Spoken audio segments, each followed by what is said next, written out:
आज आप जानेंगे अलंकार की परिभाषा। जो मोस्ट इम्पॉर्टेंट अलंकार हैं, हर परीक्षाओं में जो पूछे जाते हैं, यह 3 प्रकार के अलंकार हैं, ठीक है? उपमा, रूपक, उत्प्रेक्षा, इन तीनों की आज हम परिभाषा बताएंगे और उसके उदाहरण सहित बताएंगे, ठीक है? ये हमेशा हर कॉम्पिटिशन परीक्षाओं में आपको इसमें से कुछ ना कुछ एक देखने को मिलेगा ज़रूर, ठीक है? तो पहले इससे परिभाषा से स्टार्ट करते हैं, अलंकार के परिभाषा से स्टार्ट करते हैं। आपको परिभाषा उसकी पता होनी चाहिए, ठीक है? वैसे कभी पूछा नहीं जाता, लेकिन परिभाषा पता होनी चाहिए, ठीक है? वीडियो को लाइक करिए, सब्सक्राइब करिए, ठीक है? अच्छा लगे तो शेयर करना मत भूलिएगा, ठीक है? तो देख लेते हैं अलंकार की परिभाषा क्या है। काव्यों को शब्दों व दूसरे तत्वों की मदद से सुसज्जित करने वाला ही अलंकार कहलाता है, ठीक है? किसी की मदद से अच्छा कोई चीज़ बनाया जाता है तो अलंकार वह हो जाता है, ठीक है? जैसे किसी चीज़ को फूलों से जब सजाया जाता है, कार हो गई, कार को जब फूलों से सजाया जाता है तो कार और सुंदर लगने लगती है, ठीक है? ठीक है?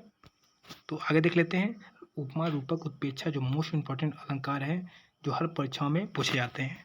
तो देख लेते हैं सबसे पहले उपमा अलंकार, ठीक है? ध्यान से समझिएगा क्योंकि यह बहुत इंपॉर्टेंट है। क्लास 12th, क्लास 10th के लिए और ज़्यादा इंपॉर्टेंट है, ठीक है? उपमा, देखिए यहाँ पे ध्यान से देखिएगा।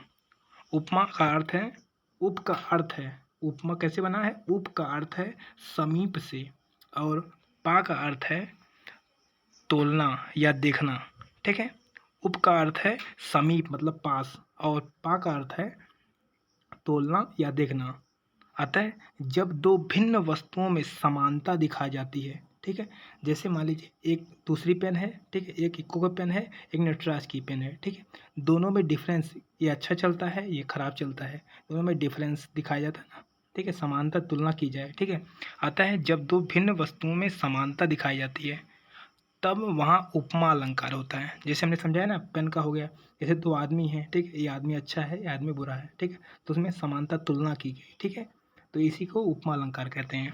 और इसे उदाहरण देख लेते हैं, जैसे कर कमल सा कोमल है, कर कमल सा कोमल है, यहाँ पैरों को कमल के समान बताया गया है। जो यहाँ पे कर कोमल सा कोमल है, यहाँ पैरों को कमल के समान बताया गया है, तुलना की, कमल से पैरों की तुलना की गई है, ठीक है? बताया गया है। अतः यहाँ उपमा अलंकार यहाँ भी है, ठीक है? जहाँ पे किसी से तुलना की जाए, जैसे आपकी तुलना आपके बड़े भाई से की जाए, ठीक है?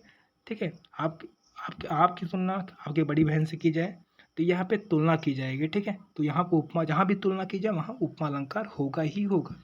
तो अगला अलंकार देख लेते हैं, उपरूपक अलंकार, ठीक है? ध्यान से समझिएगा। जब उपमान और उपमेय में अभिव्यक्तता, ठीक है, अभिता या अभेद दिखाया जाए तब यहाँ रूपक अलंकार होता है। मतलब किसी में अभेद दिखाया जाए, भेद मतलब इसमें क्या डिफरेंस है, ठीक है, इसमें बताया जाए, तो यहाँ पे रूपक अलंकार होता है। मैया तो चंद खिलौना, उदाहरण के लिए उदाहरण देख लीजिए।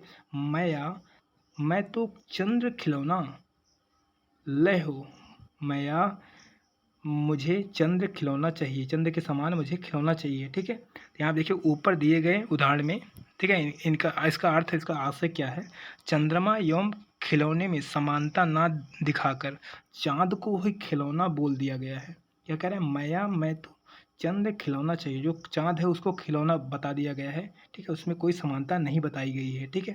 देखिए चंद्रमा एवं खिलौने में समानता ना दिखाकर चाँद को ही खिलौना बोला गया है, ठीक है?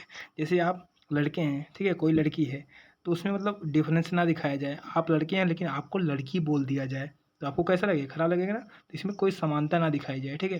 जैसे आप समझ गए होंगे, ठीक है?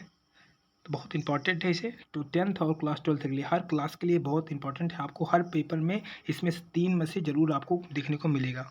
आगे देखते हैं उत्प्रेक्षा अलंकार, यह भी बहुत इंपॉर्टेंट है। जहाँ उपमेय में उपमान के होने की संभावना का वर्णन हो तब वहाँ उत्प्रेक्षा अलंकार होता है। यदि पंक्ति में मनु जनु मेरे जाते, मानो मानो निश्चय इव आदि शब्द आते हैं, वहाँ उत्प्रेक्षा अलंकार होते हैं, ठीक है? आप बोर मत होइए क्योंकि यह आपको बहुत इंपॉर्टेंट है, क्योंकि यही बताते हैं कि यह उत्प्रेक्षा अलंकार है। मनु जनु मेरे जाते, मनो मानो, इन सभी अगर कहीं भी ये सब मिले कभी कभी उपमा अलंकार को छाँटने को आता है, यहाँ पे कौन सा अलंकार छाँटने को आता है, ठीक है। तो आपको यहाँ पे अगर कोई भी ऐसा दिया रहे तो आप जान जाएंगे उत्प्रेक्षा अलंकार है, ठीक है। तो इसके उदाहरण को देख लेते हैं। वहाँ मुख मुख मानो चंद्रमा, मुख मानो चंद्रमा है। तो इसका आशय क्या है, ऊपर दिए गए उदाहरण में मुख मुख के चंद्रमा होने की संभावना का वर्णन, यहाँ पे संभावना व्यक्त की जाती है कि मुख चंद्रमा है, ठीक है। उक्त वाक्य में मानो भी का प्रयोग किया गया है। मानो यहाँ हमने कहा है मानो भी, मानो निश्चय मानो जानते हो, ठीक है। यहाँ पे कभी भी ऐसा आए तो आपको क्या करना है, वहाँ पे उत्प्रेक्षा अलंकार होगा ही होगा, ठीक है।